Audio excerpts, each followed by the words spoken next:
عبادت گاہوں اور قبرستانوں سے متعلق مقدمات اور عدالتوں کے رویے کا بھی جائزہ لیا گیا اور اہم فیصلے کیے گئے۔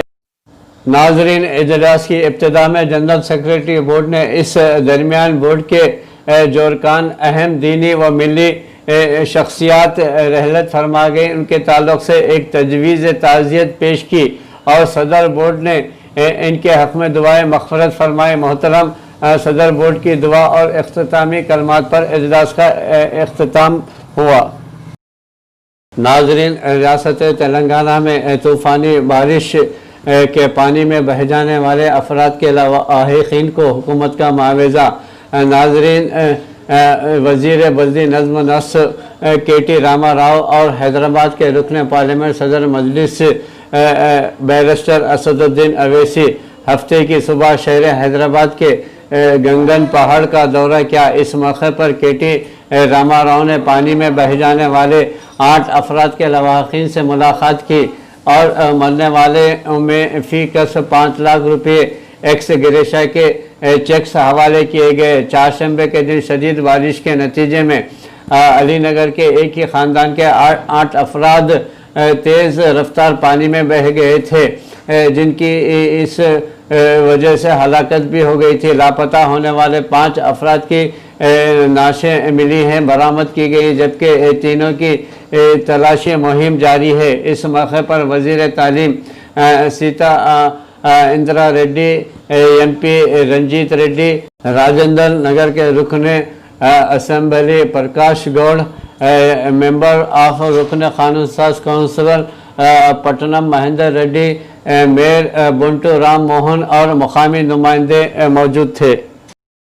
ناظرین، گریٹر حیدرآباد میں طوفانی بارش کی تباہ کاریوں سے نمٹنے میں حکومت اور جی ایچ ایم سی کی ناکامی کے خلاف کانگریس پارٹی نے آج بلدیہ کے ہیڈ کوارٹر پر دھرنا منظم کیا۔ صدر greater Hyderabad Congress committee Anjan Kumar Yadav, A I C C ترجمان ڈاکٹر ڈی شروان، صدر یوتھ کانگریس انل کمار یادو، نامپلی انچارج فیروز خان اور صدر نشین پردیش کانگریس مائنارٹی ڈپارٹمنٹ شیخ عبداللہ سہیل کی قیادت میں پارٹی کارکنوں نے حکومت اور بلدیہ کے خلاف نعرے بلند کیے۔ قائدین نے الزام عائد کیا کہ متاثرین کو امداد کی فراہمی میں ریاستی تلنگانہ حکومت اور بلدیہ مکمل طور پر ناکام ہو چکی ہے۔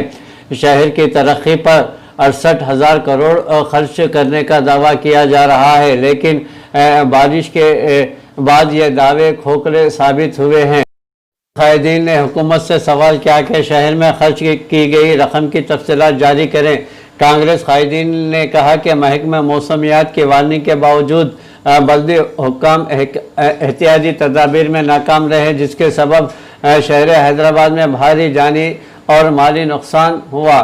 انہوں نے مالکین کے پسماندگان کو ایکس گریشا اور مکانات اور سامان کے نقصانات پر معاوضے کی ادائیگی کا مطالبہ کیا۔ کانگریس قائدین نے commissioner G M C Lokesh Kumar کو یادداشت پیش کی۔ اس یادداشت میں انہوں نے گریٹر حیدرآباد سے امدادی کاموں کے لیے حکومت کی جانب سے 5 کروڑ روپے کے اعلان کو مضحکہ خیز قرار دیا۔ قائدین نے کہا کہ مہلکین کے ایکس گریشا کی رقم میں اضافہ کیا جائے۔ انہوں نے کہا کہ جانی اور مالی نقصانات کا تخمینہ کرنے کے لیے عہدیداروں کی ٹیم تشکیل دی جائے اور نقصانات کے مطابق حکومت فنڈز جاری کرے۔ اے آئی سی سی ترجمان ڈاکٹر شراون نے کہا کہ شہر کے کئی علاقوں میں ابھی تک بچاؤ اور راحت کے کام شروع نہیں کیے گئے۔ کئی علاقے پانی میں محصور ہیں اور عوام بنیادی سہولتوں سے محروم ہیں۔ عوام بنیادی ضرورتوں کے لیے حکومت کی امداد کے لیے ترس رہے ہیں۔ حکومت کی جانب سے غذا اور ادویات کا انتظام کیا جانا چاہیے۔ انہوں نے متاثرہ علاقوں میں ریلیف اور میڈیکل کیمپس کے قیام کا مطالبہ کیا۔ بلدی عہدیداروں اور بچاؤ راحت کے کاموں میں مصروف عہدیداروں کے ٹیلی فون نمبرات اور عوام کی سہولت کے لیے جاری کیے جائیں۔ کانگریس قائدین نے حیدرآباد میں انڈر گراؤنڈ ڈرینیج سسٹم کی عصری بنانے کے لیے منصوبہ بندی کا مطالبہ کیا۔ Commissioner G H M C نے تیقن دیا کہ متاثرین کو جلد از جلد ایکس گریشا اور امداد فراہم کی جائے۔ انہوں نے میڈیکل کیمپس کے قیام کا بھی مطالبہ کیا۔ مرکزی حکومت کچھ خاص دوستوں کے جیب بھر رہی ہے۔ کانگریس کے سابق صدر راہل گاندھی نے نریندر مودی حکومت پر حملہ جاری رکھتے ہوئے ہفتے کو عالمی بھوک انڈیکس 2020 کے سلسلے میں نشانہ لگاتے ہوئے کہا کہ ہندوستان کا غریب بھوکا ہے کیونکہ حکومت صرف اپنے کچھ خاص دوستوں کی جیبیں بھرنے میں مصروف دکھائی دے رہی ہے۔ جمعے کو جاری عالمی بھوک انڈیکس 2020 کے 117 ملکوں میں ہندوستان کا 94واں مقام ہے، جبکہ انڈونیشیا، پاکستان، نیپال اور بنگلہ دیش اس کے مقابلے میں کہیں بہتر پائیدان پر ہیں۔ مسٹر راہل گاندھی نے اس سلسلے میں شائع ایک گراف کو اپنے ٹویٹر پر شیئر کیا اور مرکزی حکومت پر حملہ بولتے ہوئے کہا کہ ہندوستان کا غریب بھوکا ہے کیونکہ حکومت صرف اپنے کچھ خاص دوستوں کی جیبیں بھرنے میں لگی ہوئی ہے۔ انڈیکس کے مطابق انڈونیشیا 70 نمبر پر ہے، نیپال 73، بنگلہ دیش 75 اور پاکستان 88ویں پائیدان پر ہے۔ مسٹر راہل گاندھی نے کل کورونا سے معیشت کو لگے جھٹکوں کے سلسلے میں مرکزی حکومت پر حملہ کیا تھا۔ انہوں نے ایک گرافکس شیئر کرتے ہوئے مودی حکومت پر طنز کیا۔ بی جے پی حکومت کی ایک اور پختہ کامیابی، پاکستان اور افغانستان نے بھی ہندوستان سے بہتر ڈھنگ سے کووڈ سے نمٹنے کے لیے انتظام کیا۔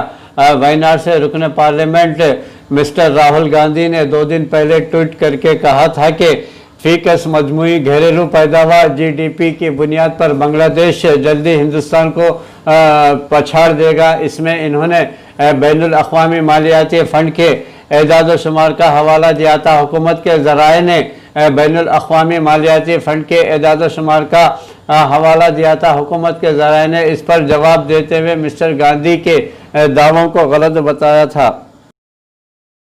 ناظرین، نائب صدر جمہوریہ ہند نائیڈو نے غریبی کے خلاف لڑائی کی اپیل کی۔ ناظرین، نائب صدر جمہوریہ ہند وینکیا نائیڈو نے غریبی کے خلاف متحد ہو کر لڑنے کی اپیل کرتے ہوئے کہا کہ اس سے سماج میں برابری لائی جا سکتی ہے۔ ناظرین، مسٹر وینکیا نائیڈو نے ہفتے کو غریبی کے خاتمے کے بین الاقوامی دن پر جاری ایک پیغام میں کہا کہ برابری پر مبنی سماج بنانے کے لیے دبے کچلے اور محروم لوگوں کے فلاح و بہبود کے لیے مل کر جنگ کرنا ہوگی۔ انہوں نے کہا کہ غریبی کے اقتصادی، سماجی، ماحولیاتی اور قانونی پہلوؤں کو خیال میں رکھ کر اس کی وجوہات کو حل کرنا ہوگا۔